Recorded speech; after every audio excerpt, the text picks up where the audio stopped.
சரித்திரங்களாகவும் பல்வேறு மொழி திரைப்படங்களிலும் போற்றப்படும் சலீம் அன்னார்கலி காதல் கதை தெரியுமா உங்களுக்கு? வாருங்கள் பார்க்கலாம். நம்ம சேனலை புதுசாக பார்க்குறவங்க சேனல் உங்களுக்கு பிடிச்சிருந்தா சப்ஸ்கிரைப் பண்ணிக்கோங்க. பெல் ஐக்கானையும் கிளிக் பண்ணிக்கோங்க. ஆல் பட்டனையும் அழுத்த மறந்துடாதீங்க.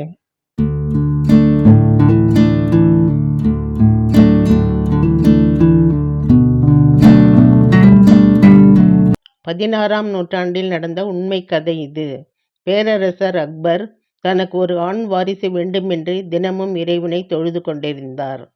அவருடைய விருப்பப்படியே சலீம் என்ற ஒரு அழகிய ஆண்மகன் பிறந்தான். அக்பர் சலீம் மீது ரொம்பவும் அன்பு வைத்திருந்தார். ஆனால் அவன் சிறு வயதிலிருந்தே ரொம்பவும் முரட்டுத்தனமாக வளர்ந்து வந்து கொண்டிருந்தான். பேரரசை ஆளப்போகிறவன், எனவே அவனுக்கு தேவையான ஒழுக்கத்தையும் நல்ல திறமைகளையும் கற்றுக்கொள்ள வேண்டும் என்பதற்காக 14 ஆண்டுகள் அவனை இராணுவ பயிற்சிக்கு வேறொரு நாட்டிற்கு அனுப்பி வைத்தார். சிறுவனாகச் சென்றவன் 14 ஆண்டுகள் கழித்து அழகிய வாலிபனாக திரும்பி வந்தான். நாடு திரும்பிய மகனுக்கு ஆடல், பாடல், இசை நிகழ்ச்சி என்று ஏற்பாடு செய்தார்.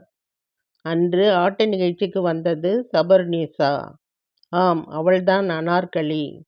அக்பர் தான் மாதுளம் மொட்டு மாதிரி அழகாக இருக்கிறாய் என்று சபர்நிசாவுக்கு அனார்கலி என்று பெயர் வைத்தார். அனார் என்றால் மாதுளம். அவள் ஆட்டத்தை பார்க்க கூட்டம் கூடியது. அன்று அவளுடைய அழகிய உருவத்தையும் வசீகரமான கண்களையும் அவள் நடனத்தில் இருந்த நளினத்தையும் பார்த்து சலீம் அனார்கலியிடம் மனதை பறிகொடுத்தான். நிகழ்ச்சி முடிந்து அறைக்கு திரும்பிய சலீம் அன்றைய இரவு பொழுதை அவள் நினைவிலேயே கழித்தான். அவளை மீண்டும் மீண்டும் பார்க்க ஏங்கினான். இதனால் அடிக்கடி அந்தப்புறம் சென்று அவளை பார்க்கலானான்.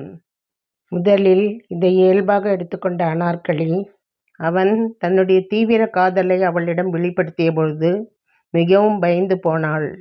வேண்டாம் இளவரசே, நீங்கள் மன்னராகப் போகிறவர். நானோ சாதாரண நடன மங்கை. அந்தப்புறத்தை தவிர வெளியே செல்லக்கூட அனுமதி இல்லாத அடிமைகள். இந்த காதல் ஒத்து வராது. மறந்து விடுங்கள். என் நினைவை அழித்து விடுங்கள் என்று அவன் காதலை ஏற்க மறுத்தாள் அனார்கலி. தொடர்ந்து அவளை துரத்தி துரத்தி காதல் செய்தான் சலீம். நீ நடன மங்கை அல்ல, என் மனைவி நீ, என் ராணி, என்னை ஏற்றுக்கொள் என்று அவளிடம் தன் காதலை கொட்டினான். பெண்ணின் மனது தவறுதான் என தெரிந்தாலும் ஆணின் அன்பு வார்த்தைகளால் மயங்கி அனார்கலியும் அவன் காதலை ஏற்றுக்கொண்டாள். காதலி சம்மதம் தெரிவித்தால் கேட்கவா வேண்டும்?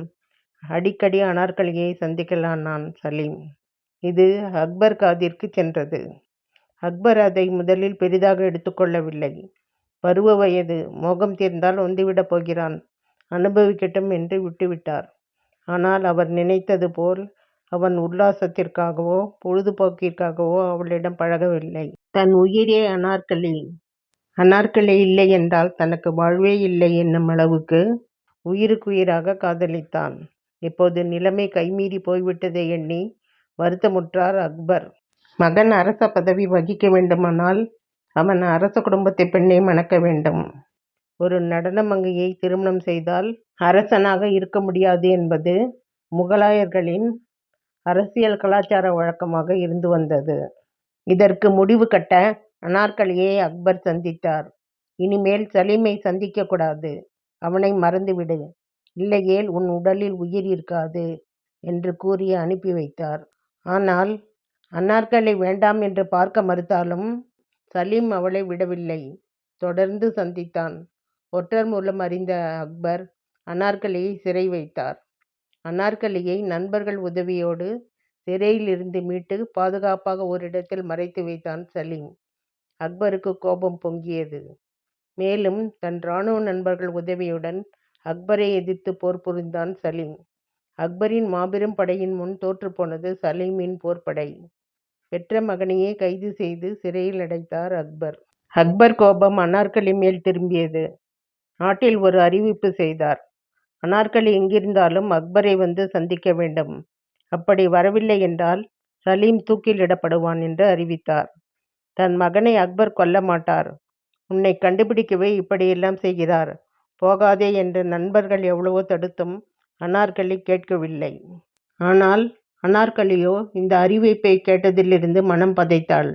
தன்னால் சலீமின் உயிருக்கு ஆபத்து என்று கேட்டதிலிருந்து தன் உயிரை துறக்க தயாரானாள். சலீம் எங்கிருந்தாலும் நன்றாக வாழ வேண்டும். தன்னை மறந்து அவன் தந்தையின் விருப்பத்திற்கிணங்க அவன் சமூகத்திற்கும் அந்தஸ்திற்கும் ஏற்ற ஒரு நல்ல பெண்ணை மணந்து நல்லாட்சி புரிய வேண்டும் என்று பறந்து போய் அக்பர் முன் நின்றாள். தன் முன் வந்து நின்ற அனார்கலியை நோக்கி, அக்பர், நீ உண்மையாகவே சலீமை நேசிப்பதாக இருந்தால், அவன் நல்வாழ்க்கையில் உனக்கு அக்கறை இருந்தால், நீ அவனை மறந்துதான் ஆக வேண்டும். ஒரு நடன மங்கையை மணந்து அவன் இந்த நாட்டின் பேரரசனாக ஆக முடியாது. அவன் இந்த நாட்டை நல்லபடியாக ஆட்சி செய்ய வேண்டும் என்பது அவன் பிறந்ததிலிருந்தே நான் கொண்டு வந்துள்ள பெரிய விருப்பம். அது நீ இருக்கும் வரை நடக்காது. எனவே உனக்கு நாளை மரண தண்டனை என்று அக்பர் ஆணை பிறப்பித்தார். அனார்கலி சம்மதித்தாள். ஆனால் கடைசி விருப்பமாக இன்று ஒரு மாலை பொழுது தனிமையில் சலீமை சந்திக்க வேண்டும் என்று அனுமதி கேட்டாள். அனுமதி தரப்பட்டது. சிறையில் சலீமை சந்தித்தாள் அனார்கலி. அனார்கலி சிறையின் உள்ளே நுழைந்ததும் தோண்டி கிடந்த சலீம் துள்ளி எழுந்தான். தன் அப்பா தங்கள் திருமணத்திற்கு ஒத்துக்கொண்டதாக நினைத்து ஆனந்த கூத்தாடினான்.